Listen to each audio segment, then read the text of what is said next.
Alright, what is up everybody? Welcome back to the channel. We got a replay analysis today for Krator. His in-game name is, and he has been waiting very patiently for me to get to this, so I appreciate that. This is some Champ 1 Div 4 gameplay. So this is kind of the rank at which it's going to start to sound a little nitpicky, and it's going to start to sound a little bit mean. But just understand that this is coming from a place of me wanting to help you improve. So with that being said, I have to move on to let me just take a second here. That's a dope car, bro. I really like that a lot. I can appreciate the alpha stuff you got going on there. But anyway, moving on from that, let's get right into it.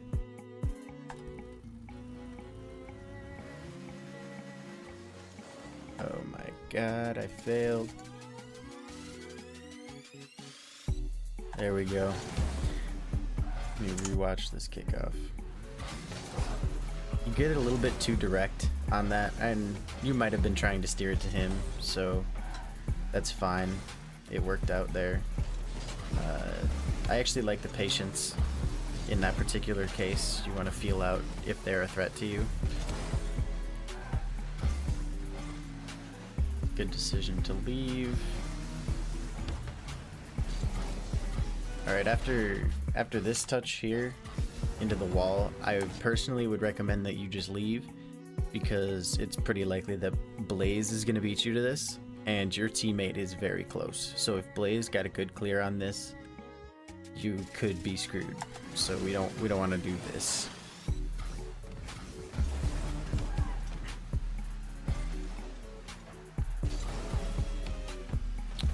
There, I would say my recommendation would be you either gotta get on your power slide and turn quicker and go at the ball, or you have to try to react to Blaze's hit, because if you don't try to get to the ball, it's gonna be an issue. Like, he's gonna get it past you most of the time. You don't want to just jump and try to block. In this case, you want to try to beat him to the ball. It'll be better for you. Good patience there, because your teammate's not in a position to help. Again, good choice not to go in. We got you scored on if it didn't work out. I probably would have gotten beat by that too. That's just like him getting an awkward touch. Good patience and good shot.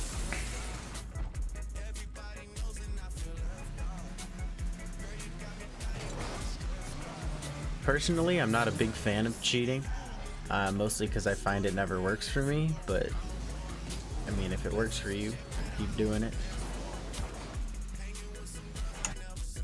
In this case, your first hit is uncontested, so you have time to take a first touch here and do something with this. You have a little more time than just bang it into the wall. This is where it's kind of like you have to start looking at your opponents and really reading what they're doing, because also on top of that, you shouldn't go for this, even if you do end up hitting the ball the way that you did the first time, just because Blaze is pretty likely to beat you. He has a little bit of an easier read, and you're probably waiting to try to put it on goal, where his angle to put it on your goal is faster. And in this case, your teammate is not expecting you to go for it. So even if you do end up hitting it into the wall like this, what I would recommend is that you fake like you're going to jump for it and circle right around behind your teammate, because he wasn't expecting that at all and got scored on.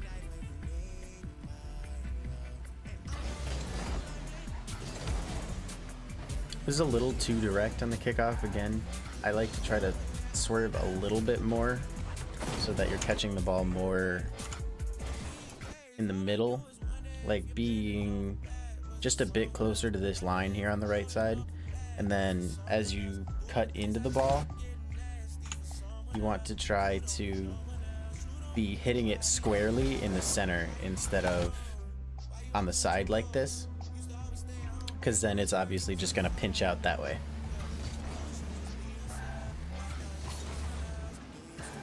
It's a good passing play from the opponents. You may have been able to get to it, but the reaction time is probably difficult to get to, so.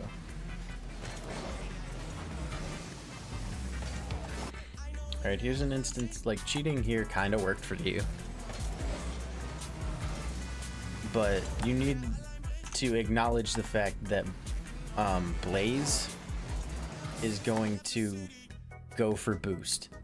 You don't, like, you gotta expend a little bit of your boost to give the vision to everyone else that it's yours and that you're going.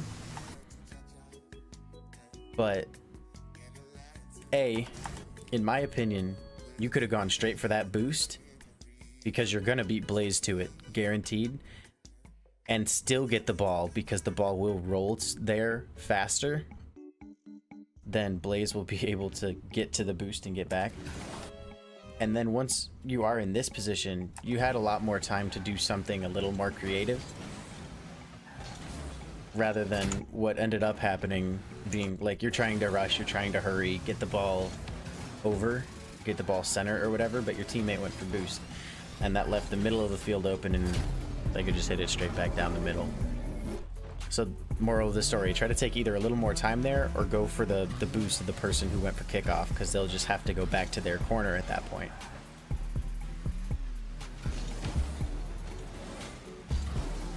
In this situation, what I would love to see you do is flicker your ball cam, just so that you can see whether or not there is a threat on this ball and whether or not it really is a problem. Like whether or not you have to go up for this and just get a touch, or if you can try to do something a little more creative.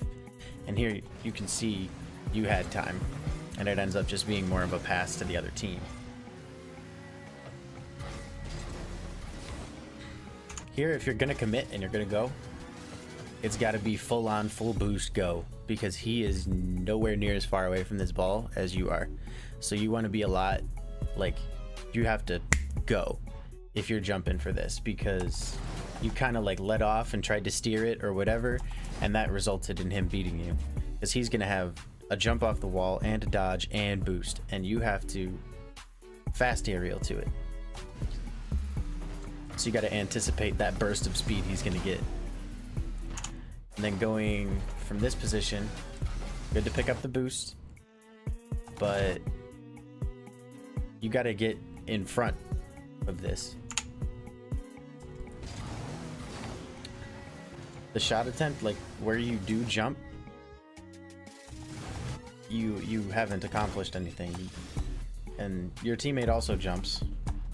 You both get fortunate that it bounces off of the post and he clears it, but just I know that that's probably a mechanical, like, weird thing that doesn't really happen that often, where you overcompensate and misread this. But if it was in your head, you thought that this is where the ball was going to be, you got to think about the fact of this guy jumping and beating you and shooting, and then you got to be in the path of the shot as opposed to where the ball is going to be. And it's more of like, I need to block this in that case. Even here, I like that you went for a dribble, but it's just full-on boost straight into the opponent. This is one where you have a lot of time to slow it down, be creative, look mid for a teammate. You know, sometimes it really helps if you just make them come to you and beat them with it, you know, get it, put it up on top of your car, slowly drive at them. Flick it when they come, you know what I mean?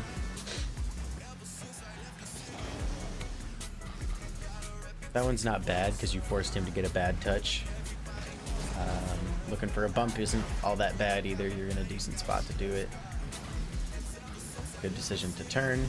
And right here, rather than boosting at that ball this whole way, what I would anticipate happened here is your teammate Generic was unsure whether or not you were going for it, so he kind of faded in and out and wasn't sure, whereas he probably could have beat the opponent to this ball that you ended up, after using all that boost, fading away from.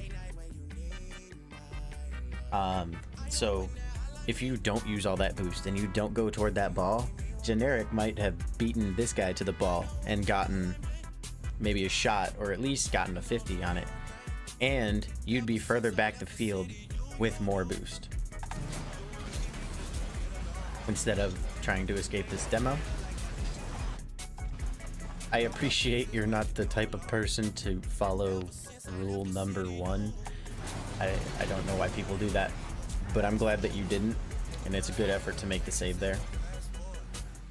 It's a good touch to go up the wall, but you just need to make a small, after the first touch, you kind of gotta tap the brakes a little bit and let the ball go past you, so it isn't like you're hitting it out like this, and you would hit it more into the middle with the nose of your car, because this leads to an awkward, like, okay, who's gonna hit the ball? You know what I mean? Whereas if you had gotten a little bit more firm of a hit on that touch there,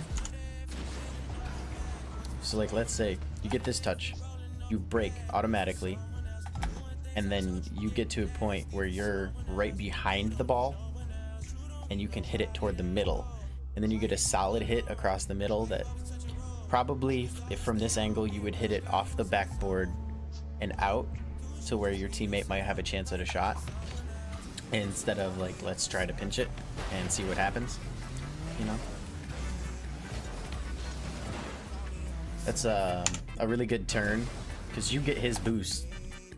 So what is he gonna do, right? He's probably low on boost right now. And then the guy next to you can't do anything but hit it into his own net. So this is a very smart turn. And a good, just get it up, beat the opponent, and then have your teammate help. And a little unfortunate your teammate missed, but I like the challenge. And I like that challenge as well.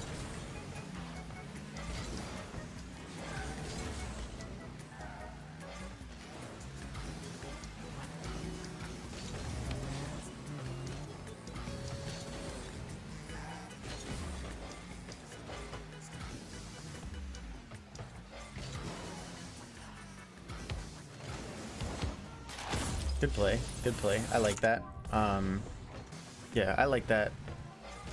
You do a good job of recognizing that there isn't pressure here, and also recognizing that Blaze is anticipating you to hit this on the backboard. So I can see you let off and you hit it lower to make him jump off and try to make an awkward touch, and then you're in a good position to block his awkward touch into the net. So I really like that play. That's really good.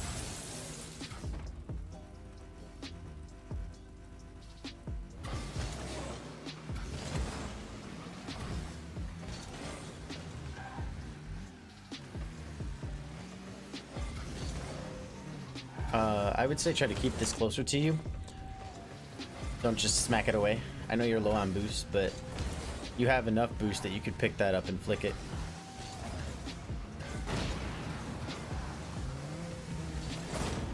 And yeah, I mean, I would almost say skip out on this demo here, because it ends up just tripping you up, whereas you might have been able to get back if you just didn't. So yeah, maybe skip out on that demo.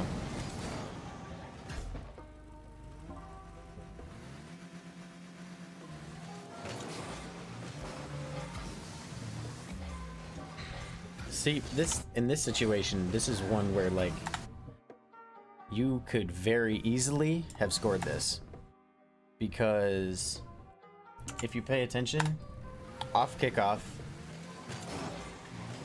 I don't know where you're at with your reading, but if you can identify that this is going to bounce back out into the middle and you just wait, your opponent didn't read that at all. So if you read that it's bouncing back out and you just wait, you can score that easily, because both of the opponents will be getting boost.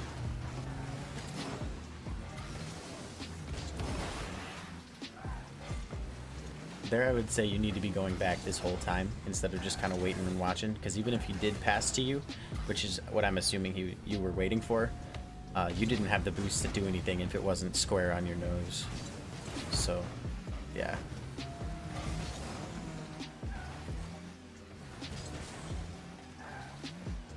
I love this. I love that you just did this. This is something I don't see enough people do at all.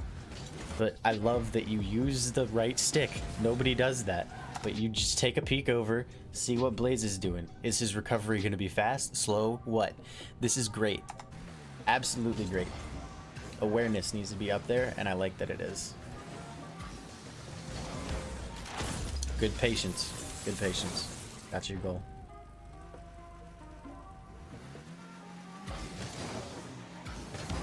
I'm not really sure on that kickoff technique, but maybe you had something special in mind for that. I'm not sure.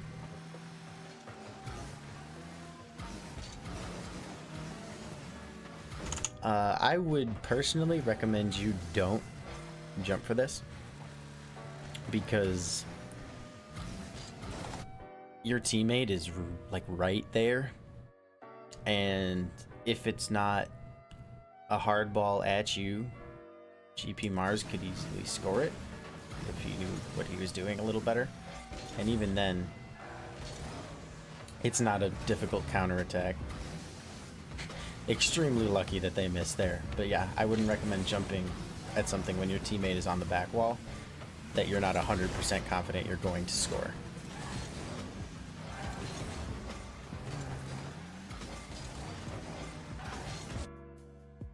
All right. It was close. Close. If there had been about 3 more seconds in the game, you might have actually tied it up into overtime and maybe won the game. Overall, I would say some things I noticed would be a little bit more careful with your boost. But that's not to say play slower. In my opinion, you actually need to play faster. But one thing that I would really recommend you work on is your pathing over small boost pads, so that you don't have to focus so much on going to corners when you're out.